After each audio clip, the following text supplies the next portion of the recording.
अभिजित सोनम वांगचूक यांचं उपोषण अखेर 26 दिवसानंतर सुटलं. तुला जेव्हा कळलं काय वाटलं? म्हणजे नाही आम्हाला तेच पाहिजे होतं की सोनम सरांचं उपोषण लवकरात लवकर संपावं, कारण की 26 दिवस झाले होते. There was a serious risk to his life and we are very happy, we are very relieved की सोनम सरांनी त्यांचं उपोषण तोडले. आणि आमचा जो प्रोटेस्ट आहे तो आता आम्ही कॅरी करू. सोनम सरांनी जे अनशन केलेले आहे ते आम्ही वेस्ट नाही जाऊ देणार आहे. We will continue this protest until Dharmendra Pradhan resigns. अटक होणं किंवा मोठी कारवाई होणं अशी शक्यता आहे. येस. तूही बोलून दाखवले, काय वाटलं तेव्हा? नाही आम्हाला इनपुट्स आलेले हा. की दिल्ली पोलीस आम्हाला अटक करू शकते, but we are ready for it. अटक करायचं असेल अटक करून टाका, पण आमचा प्रोटेस्ट काही संपणार नाही. आता जेव्हा लोकांमध्ये जातोस, लोक जय भीम म्हणतात उत्साहानं, तूही त्यांना तू जय भीम करतोस. त्या सगळ्या संघर्षात मोठा संघर्षाचा काळ आहे. बाबासाहेबांचा विचार किती महत्त्वाचा आहे. बाबासाहेब जे भीम हा जो नारा आहे तो फक्त एका समाजाचा किंवा एका जातीचा नारा नाहीये. तो नारा जो आहे that slogan belongs to every single person who is oppressed, who is marginalise. ज्यांच्यासोबत अन्याय होतो, जय भीम त्यांचा नारा आहे. या सगळ्यामध्ये धर्मेंद्र प्रधान यांचा राजीनामा व्हावा ही मागणी प्रमुख आहे.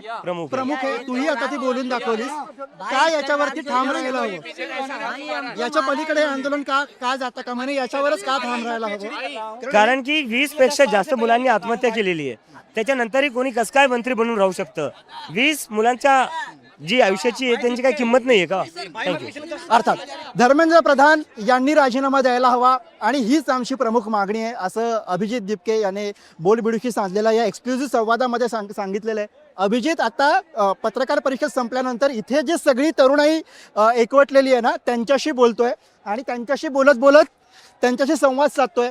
प्रत्येक जण, कोणी त्याला इन्कलाब जिंदाबाद म्हणतंय, कोणी त्याला जय भीम म्हणतंय आणि ही सगळी मुलं उत्साहानं त्याचं स्वागत करतात. अशातच काही मराठी मुलं सुद्धा इथे आहेत जे आता अभिजितला भेटले. अभिजितनं अकोल्यावरनं आलेले आहेत.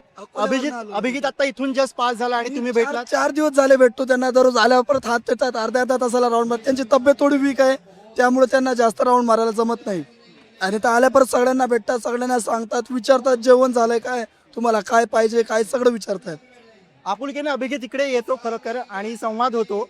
काय वाटतं तेव्हा, काय भावना असते? एक मराठी म्हणून तुम्ही इथं आलेला आहात, या सगळ्या आंदोलनाचा भाग करता. देशभरातनं खरं तर लोक आहेत. सर, मराठी माणूस नाही, हे फक्त स्टुडंट साठी आलो. आम्ही पण आणि स्टुडंट देशभरातनं होतो सगळे आलेले आणि लोकं. आम्हाला खूप अभिमान वाटते की अभिजित दादा जे इथे उभे आहे त्यांच्यावर इतका म्हणजे प्रॉब्लेम मधून त्यांची हेल्थ खराब होत आहे. काल ते होते नाही, ते ऍडमिट होते, पण तरी सुद्धा ते इथे येत आहे. इथे पाऊस पण येत आहे, तरी खूप दुरून इथे स्टुडंट येत आहे. आम्ही महाराष्ट्रावरून, नागपुरातून आलो आहोत आणि खूप मस्त पीसफुल प्रोटेस्ट चालू आहे आणि हे प्रोटेस्ट असंच चालू राहणार आहे. तुम्हाला काय जखम दाखवतात? हे पूर्ण मारलेलं आहे आम्हाला. आम्ही पायाला पण लागलेलं आहे, पूर्ण सुजलेलं, पूर्ण मार खाल्लेला आहे आम्ही. तरी पण जाणार नाही. जोपर्यंत धर्मेंद्र प्रधानचा इस्तिफा घेणार नाही तोपर्यंत जाणार नाही.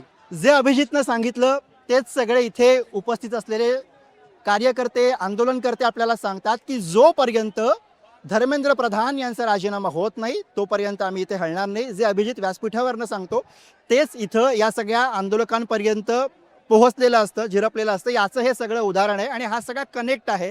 अभिजित आणि हे सगळे आंदोलक आहेत त्यांच्यामधला तो पोहोचवण्याचा हा सगळा प्रयत्न आहे आंदोलनाच्या या टप्प्यावरती. या व्हिडिओसाठी कॅमेरा हाताळलाय माझा सहकारी अमर सकपाळ याने. बोल भिडूसाठी जंतर मंतरवरून मी गुरुप्रसाद. इधर कोने में प्लीज बैठ जाइए.